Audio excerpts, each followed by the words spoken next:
Get ready for sports news and entertainment. All right here, your 7 minutes with Simmons starts right now. Damn, the Blue Jays. They finally lost. I think we all knew it was coming to an end, but it's sad that it had to end in the way that it did. It was so close. It was so close.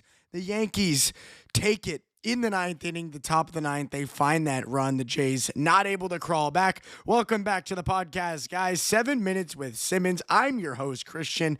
As always, welcoming you back and appreciating your viewership as an audience. Really, really means the world to me. This is episode 46. Yesterday, we talked a little bit about the Edmonton Oilers and what's happening with them. People brought in, people leaving, and just kind of the whole landscape of the offseason and what Edmonton could look like next season. Today, we're doing Vancouver as we continue to start our tour in Canada, and we'll kind of branch out from there. But I had to start with the Blue Jays. Unfortunate news, and hopefully we can start another streak. It kind of reminds me of a movie called When the Game Stands Tall. I don't know if anybody listening to the podcast has ever watched this movie. It was a high school football team called LaSalle, I believe. Yes, the LaSalle Spartans. Something like that. And they went on the greatest high school football winning streak of all time. And I think they're actually the greatest football winning streak of all time. They're up there. They outran all the professional streaks, all the collegiate ones, and a high school team by far set the bar. And they were just very talented. And, we're looking, hopefully Toronto can get back to it. An impressive streak as they're 59-42 after this most recent loss. Still first in the AL East, so lots of things to be happy about if you're a Blue Jays fan. But let's dive in. Canucks off-season recap as we take a look at some of their moves as they head into the 2025-2026 season. It starts with the coaching change. Head coach Rick Tocchet, Rick Tocchet. How do you say this guy's name? I have no idea. And you know what? I'm going to say all three. Anyways, he stepped down after the team opted not to pick up his option for 2025-2026. So Tocchet, 61, wants to spend more time with family and explore other hockey roles, but it sounds like he might be done as a National Hockey League head coach. So fantastic for the team, and I guess for him as well. It seems to be a mutual decision. Tocchet looking for some family time, and the Canucks looking for a change behind the bench. Now, also interesting stuff. Some of the bigger news is we take a look at the key long-term extensions here. Brock Boeser being number one on that list when it looked like there was no way he was coming back. They sign him. 7-year deal, $50 million, locking up that 25-plus goal scorer. Obviously a key pickup for the Canucks. That was a loss that they thought was coming. They were anticipating him leaving and getting nothing back for him. So the fact that they were able to get him back at that price tag, considering what he brings back to the roster, is huge. Absolutely huge for Vancouver. So good news there. Also, another long-term extension. Well, more of a key one. A 3-year deal for Thatcher Demko. $25.5 million extension. That's $8.5 a season. Securing the starting goalie position for Vancouver. That one was an important one.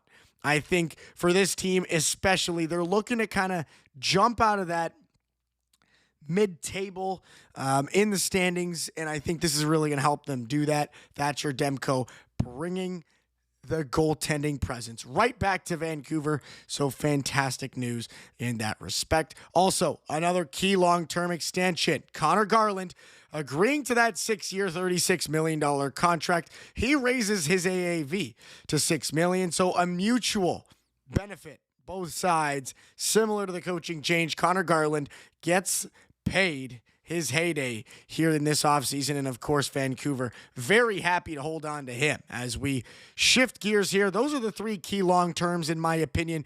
Now we're going to dive into the trades and the acquisitions. We talked about Edmonton last night. Here's a bridge between the two episodes. Evander Kane arrives from the Oilers, costing that 4th round pick. He brings so much to the table. And I got to say, watching the Stanley Cup Finals this season, I thought he looked incredible. He did unravel a little bit as the series started to fall apart, as Florida started to get their way. But I do think he brings scoring depth, a ton of grit, lots of upside. He does have a little bit of a dressing room toxicity risk. You'd never really know, can you rein in his personality? What can you expect from Evander Kane? Also, the risk of the penalty minutes. So it's interesting to kind of to take a look at all those options and to see, where is he going to slide in. I think Evander Kane, is definitely entering a pivotal season for him in his career, and we'll see if he can get it done in Vancouver. Hopefully he does, and it pays off for both Evander and the Vancouver Canucks. Also, being acquired on the trade market, Ilya Safonov coming from Chicago on June 28th. That's a future consideration return, so we'll see how he plays out. Also, Artur Silovs traded to Pittsburgh on July 13th.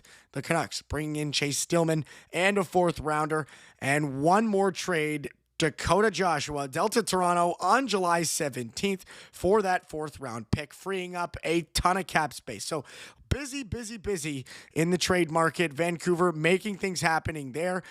So that's really exciting for them. I just said happening. What is wrong with me, man? Yesterday was a crazy day. So you know what? That's probably what it is. I'm a little tired, a little bit drowsy. I apologize. And you know what? Like, those are kind of the big ones for me. I love the situation with the cap.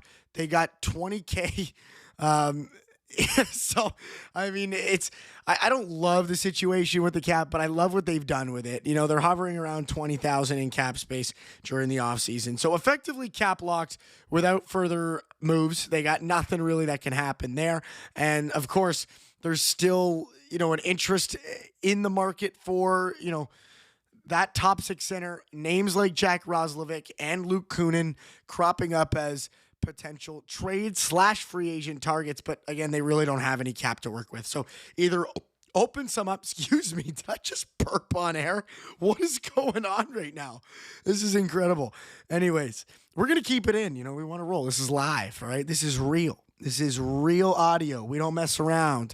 So either open up some cap space, or they're going to have to do without that top 6 that they're kind of in desperate need of. But that kind of does it for the Vancouver Canucks, what they're looking to do in next season. Thank you guys so much for tuning into the episode. Really appreciate all your attention. We'll see you tomorrow. Peace.